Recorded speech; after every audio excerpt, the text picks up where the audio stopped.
Hello दोस्तों, आपका फिर से स्वागत है आज की और एक रोमांटिक कहानी में। दोस्तों, मेरा नाम गीता है। मैं अब 18 साल की हो चुकी थी।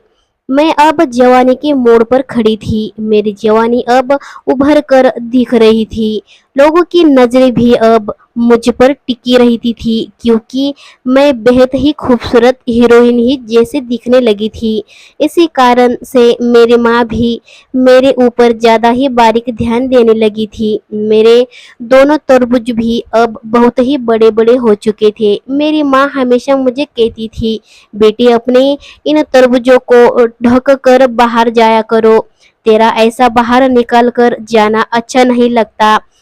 बाहर लोगों की नजरें बहुत ही खराब होती है तेरे जैसे लड़की को देखकर। पर मैं मेरे माँ की इन रोक टोक से बहुत ही गुस्सा होती थी। मुझे लगता था कि जब मैं छोटी थी तो मैं कितनी अ, खेलकूद लिया करती थी, पर जब मैं बड़ी हुई तो मेरी माँ ने मेरे ऊपर बहुत ही पाबंदियां लगा कर रख दी थी।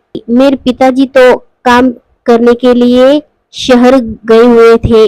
हम दोनों माँ बेटी गांव में ही रहते थे। मेरे पिताजी हर महीने पैसे भेजा दिया करते थे, पर इस बार एक महीना पूरा हो चुका था पर मेरे पिताजी ने अभी तक पैसे नहीं भेजे थे। इसी कारण से माँ को घर चलाने में बहुत ही परेशानी हो रही थी। एक रात तो मैं और मेरी माँ पानी पीकर ही सो गए थे। सुबह सुबह उठकर मुझसे कहा, गीता एक काम कर ले, अपने पड़ोस वाले दुकान पर जाकर उस दुकान मालिक से कहना कि मेरी माँ ने राशन देने को कहा है और पैसे मेरी माँ बाद में दे देंगी। ऐसा कहकर माँ ने मुझे दुकान पर भेज दिया था।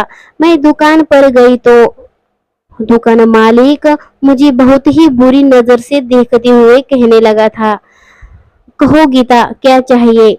तभी मैंने कहा, इस बार पिताजी ने पैसे नहीं भेजे। मेरी माँ ने कहा कि आपसे थोड़ा बहुत राशन उधार लेने को, बाकी बात मेरी माँ आपसे कर लेंगी। तभी दुकान मालिक ने मुझे राशन दिया था और मैं राशन लेकर घर चले आई थी। तभी मेरी माँ मुझे कहने लगी थी, गीता, मैं जल्दी से हम दोनों के लिए खाना बनाती हूँ और तुम तब तक तेरे पापा को फोन करके पूछ ले कि आखिर कब पैसे भेजने वाले हैं। तभी मैं पड़ोस वाली दीदी के यहाँ गई और उसके फोन से पापा को फोन लगाकर पूछने लगी थी कि कब आप घर आ रहे हो और पैसे अभी तक क्यों नहीं भेजे आपने। पिताजी ने कहा, बेटा, इस महीने थोड़ी पगार लेट हुई, अगले महीने में जरूर भेज दूंगा। ऐसा कहकर मैंने फोन रख दिया था और मैं मेरी माँ से जाकर कहने लगी थी। तभी मेरी माँ ने कहा, ठीक है, तो खाना खा ले, तब तक मैं बाहर जाकर आती हूँ। ऐसा कहकर मेरी माँ बाहर चली गई थी और मैं खाना खाकर मेरी माँ का इंतजार करने लगी थी। और फिर थोड़ी देर बाद मेरी माँ वापस आ गई थी तो मुझे मेरी माँ बहुत थकी हुई लग रही थी। तब मैंने मेरी माँ से पूछ लिया था तो मेरी माँ ने कुछ ना कहते हुए सीधे बाथरूम में जाकर नहाने लगी थी।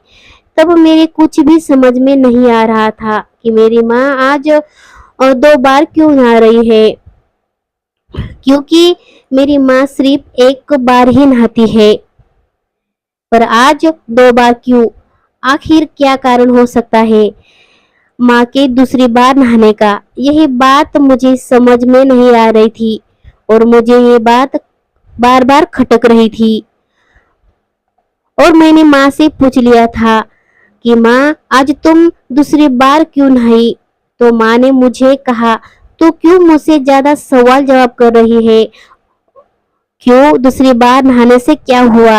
तभी मैंने कहा, माँ ठीक है। माँ, पर आप गई कहाँ थी? माँ ने कहा, मैं हमारे पड़ोस वाले घर गई थी कुछ पैसे उधार मांगने के लिए। माँ ने ऐसा कहा तो मैं माँ के साथ घर का काम करने लगी थी। फिर शाम के समय हम माँ बेटी ने खाना खाया और सो गए थे। तभी मुझे प्यास लगी थी। जब मैं मेरी आंखें मलती हुए मैं उठी तो मेरी माँ मेरे पास नहीं थी और मैं उठकर इधर-उधर देखने लगी थी। तभी मुझे बाहर के कमरे से कुछ अजीब आवाज़ें आ रही थी। तभी मैंने और थोड़ा बाहर जाकर कमरे के पास गई। तभी मैंने दुकान मालिक और मेरी माँ की आवाज़ें सुन रही थी। तो मैं अंदर क्या हो रहा था वो देखने की कोशिश करने लगी थी। तब मैं खिड़की से देखने लगी थी। अंदर जब मैंने देखा तो मेरी आंखें फटी की फटी ही रह गई थी। मैंने देखा कि मेरी माँ दुकान मालिक के साथ क्रिकेट खेल का मजा ले रही थी। दुकान मालिक मेरी माँ की जन्नत के साथ बहुत ही मजे से लेकर खेल रहा था। मेरी माँ की जन्नत उसने पूरी खुली करी हुई थी।